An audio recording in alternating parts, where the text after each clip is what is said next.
Masih bersama kami dalam V Channel News Malam dan saya masih ditemani Komisioner KPU Kabupaten Sopeng Bapak Hasbi dan masih berbicara terkait menjaga netralitas KPU Kabupaten Sopeng. Nah, Pak Hasbi tadi sudah mengatakan sendiri bahwa akan bersikap netral mungkin untuk pilkada di Desember mendatang. Nah, kalau dari anggota KPU sendiri ini untuk menghindari gugatan-gugatan yang sebelum terjadi hal-hal yang tidak diinginkan ini untuk menjaga citra KPU Kabupaten Sopeng sendiri seperti apa upayanya, Pak?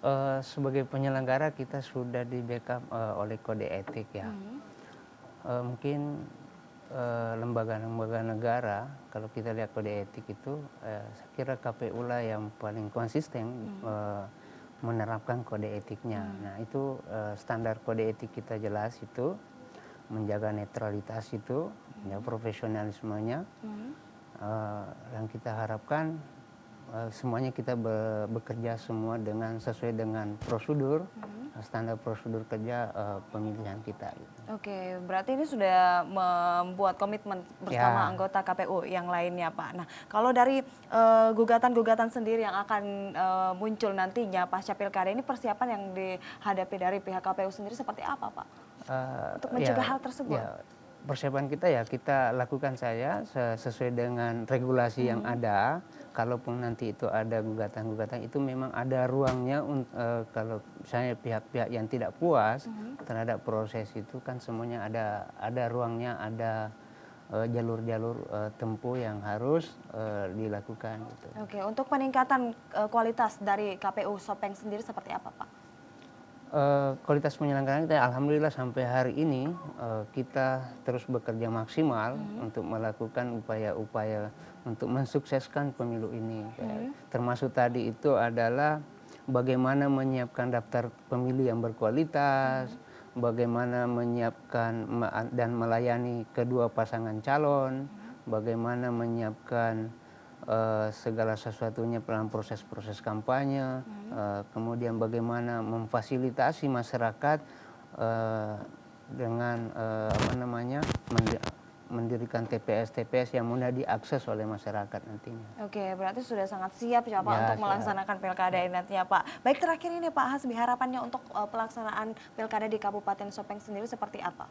Harapan kita saya kira bukan harapan saya sendiri dari penyelenggara, tetapi saya kira harapan semua warga, khusus untuk pilkada Sopeng ini, itu adalah harapan kita semua adalah membangun demokrasi yang sehat, damai, dan tentunya pemilu ini akan menjadi pemilu berkualitas, menghasilkan pemimpin yang berkualitas. Oke, baik. Nah, itu dari harapan dari pihak KPU Sopeng sendiri. Nah, kalau dari masyarakat sendiri Pak, untuk melihat kondisi masyarakatnya saat ini, apakah mereka ini sudah siap menghadapi pesta demokrasi yang akan dilaksanakan hampir seluruh Indonesia pada bulan Desember mendatang? Saya kira siap mereka. Salah satu indikator itu bahwa setelah kita umumkan DPS, itu ada beberapa masukan dari masyarakat terkait dengan DPS yang kita tetapkan itu untuk diberikan masukan. Itu artinya apa? Dia siap memberikan kontribusi besar terhadap proses pemilihan ini. Oke, tingkat partisipasinya cukup meningkat Pak dibanding dengan tahun-tahun sebelumnya seperti apa? Ya, kalau kita berkaca pada pemilu legislatif itu ada 74%, 78%, kemudian di pemilu presiden kemarin itu 75%. Kita berharap target kita adalah untuk pemilu kada 2015 ini di tanggal 9 Desember kita targetnya 80%. 80%. Ya. Tapi melihat kondisi lapangan yang ada, apakah memungkinkan Pak untuk mencapai 80%? Siap. Dengan upaya yang kita lakukan tadi itu, dengan garansi pemilihnya yang kita tadi luncurkan, garansi pemilih itu kita menjamin DPT-nya, menjamin kedua pasangan calon melakukan upaya-upaya untuk meningkatkan partisipasi, termasuk menyiapkan sarana-sarana yang dibutuhkan dalam rangka proses pemilu. Oke, baik, terakhir lagi nih Pak Hasbi, untuk ada target khusus untuk menyelesaikan ribuan DPS ganda yang telah ditemukan di Kabupaten Sopeng sendiri? Saya pastikan semua yang bermasalah dengan daftar pemilih kita akan selesaikan di tanggal 2 Oktober. Baik, terima kasih banyak Pak Hasbi telah bergabung bersama kami dalam V Channel News Malam. Dan pemirsa, demikian perbincangan saya terkait mengenai menjaga netralitas KPU Kabupaten Sopeng bersama Komisioner KPU Kabupaten Sopeng Bapak Muhammad Hasbi. Jangan lewatkan program V Channel Report pukul 9 malam nanti. Saya Ratu Salih, mewakili seluruh kru yang bertugas. Selamat malam, sampai jumpa.